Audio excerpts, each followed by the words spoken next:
ನಮಸ್ಕಾರ, ನಾನು ಶಿಲ್ಪಾ. ಮನೆ ಪಾಕಕ್ಕೆ ಮತ್ತೊಮ್ಮೆ ಸ್ವಾಗತ. ನಮ್ಮ ಇವತ್ತಿನ ರೆಸಿಪಿ ಗಿರ್ಮಿಟ್.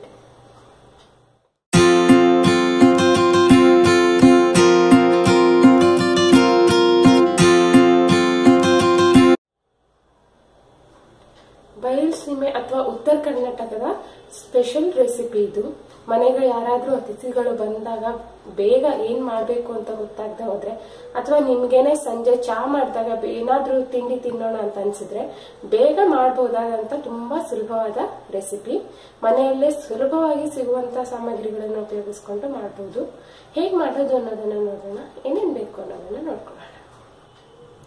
3 ಕಪ್ ಉಪ್ಪಿಲ್ದ ಇರೋ ಪ್ಲೇನ್ ಮಂಡಕ್ಕಿ, 3 ಮಧ್ಯಮ ಗಾತ್ರದ ಈರುಳ್ಳಿ ಸಣ್ಣದಾಗಿ ಹೆಚ್ಚಕೊಂಡಿರೋದು, 4 ರಿಂದ 5 ಹಸಿಮೆಣಸು ಸಣ್ಣದಾಗಿ ಹೆಚ್ಚಕೊಂಡಿರೋದು ಅಥವಾ ಖಾರಕ್ಕೆ ತಕ್ಕಷ್ಟು,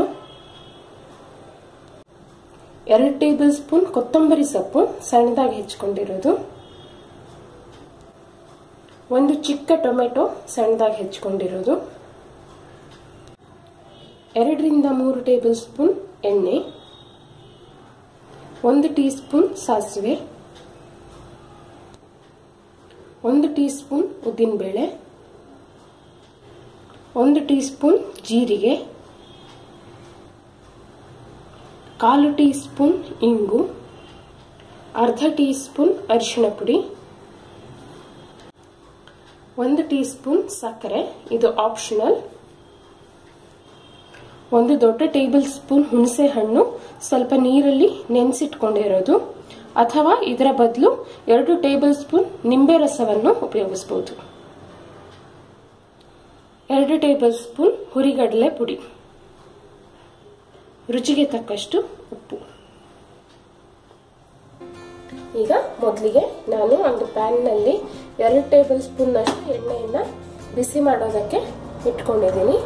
ಈಗ ಮೊದಲಿಗೆ ನಾವು ಇದಕ್ಕೆ ಸಾಸಿವೆ, ಉದ್ದಿನಬೇಳೆ ಹಾಗೂ ಜೀರಿಗೆಯನ್ನ ಹಾಕಿ, ಜೀರಿಗೆ ಒಂದು ಸ್ವಲ್ಪ ಬಣ್ಣ ಬರೋವರೆಗೆ ಹಾಗೂ ಸಾಸಿವೆ ಚಿಕ್ಕ ಚಿಕ್ಕ ಅನ್ನೋವರೆಗೆ 1-2 ನಿಮಿಷ ಹೀಗೆ ಸಣ್ಣ ಉರಿಯಲ್ಲಿ ಹುರ್ಕೊಳ್ಳೋಣ. ಈಗ ಉದ್ದಿನಬೇಳೆನು ಸ್ವಲ್ಪ ಗುಲಾಬಿ ಬಣ್ಣಕ್ಕೆ ಬಂದಿದೆ. ಈಗ ನೆಕ್ಸ್ಟ್ ನಾವು ಇದಕ್ಕೆ ಹಸಿಮೆಣಸನ್ನ ಹಾಕೊಳ್ಳೋಣ. ಹಸಿಮೆಣಸು ಸ್ವಲ್ಪ ಬಾಡೋವರೆಗೆ, ಸಿಪ್ಪೆ ಫ್ರೈ ಆಗೋವರೆಗೆ ನಾವು ಇದನ್ನ 1-2 ನಿಮಿಷ ಹುರ್ಕೊಳ್ಬೇಕು. ಈಗ ನೆಕ್ಸ್ಟ್ ನಾವು ಇದಕ್ಕೆ ಇಂಗನ್ನ ಹಾಕೊಳ್ಳೋಣ. ಇಂಗನ್ನ ಹಾಕಿ ಒಂದ್ಸಲ ಮಿಕ್ಸ್ ಮಾಡಿ, ನೆಕ್ಸ್ಟ್ ನಾವು ಇದಕ್ಕೆ ಅರಿಶಿನ ಪುಡಿಯನ್ನು ಹಾಕೊಳ್ಳೋಣ. ಅರಿಶಿನ ಪುಡಿಯನ್ನು ಒಂದ್ಸಲ ಈ ರೀತಿ ಮಿಕ್ಸ್ ಮಾಡಿಕೊಂಡು, ಈರುಳ್ಳಿಯನ್ನ ಸ್ವಲ್ಪ 1/4 ಕಪ್ನಷ್ಟು ಈರುಳ್ಳಿಯನ್ನ ನಾವು ತೆಗೆದಿಟ್ಕೊಳ್ಬೇಕು. ಮೇಲಿಂದ ಹಾಕೊಳ್ಳೋದಕ್ಕೆ ಸ್ವಲ್ಪ ಈರುಳ್ಳಿಯನ್ನ ಉಳಿಸ್ಕೊಂಡು ಉಳಿದ ಈರುಳ್ಳಿಯನ್ನ ಈ ರೀತಿ ಮಿಕ್ಸ್ ಮಾಡ್ಕೊಳ್ಳೋಣ. ಈಗ 5 ನಿಮಿಷ ಆಗಿದೆ. ಈರುಳ್ಳಿ ಚೆನ್ನಾಗಿ ಬೆಂದಿದೆ ಮತ್ತು ಮೆತ್ತಗಾಗಿ ಒಟ್ಟಿಗೆ ಕೂಡ್ಕೊಂಡು ಬರ್ತಾ ಇದೆ. ಈಗ ನೆಕ್ಸ್ಟ್ ನಾವು ಇದಕ್ಕೆ ಹುಣಸೆ ಹಣ್ಣಿನ ರಸ, ನಾನು ನೆನೆಸಿಟ್ಕೊಂಡಿರೋ ಹುಣಸೆ ಹಣ್ಣನ್ನ ಹಿಂಡಿ ಕಸ ತೆಗೆದು ರಸನ ತೆಗೆದಿಟ್ಕೊಂಡಿದ್ದೀನಿ. ಹುಣಸೆ ಹಣ್ಣಿನ ರಸ, ಸಕ್ಕರೆ ಹಾಗೂ ರುಚಿಗೆ ತಕ್ಕಷ್ಟು ಉಪ್ಪನ್ನ ಹಾಕೊಳ್ಳೋಣ.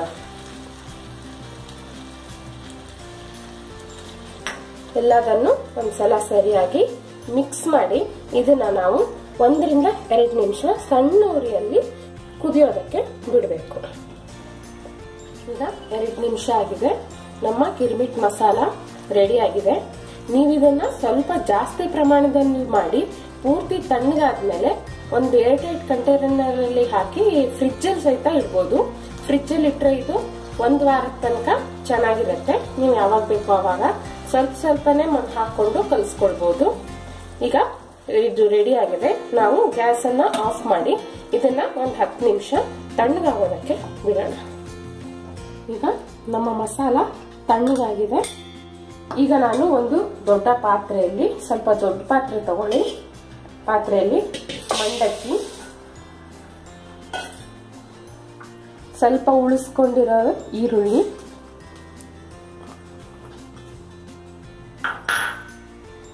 ಕೊತ್ತಂಬರಿ ಸೊಪ್ಪು,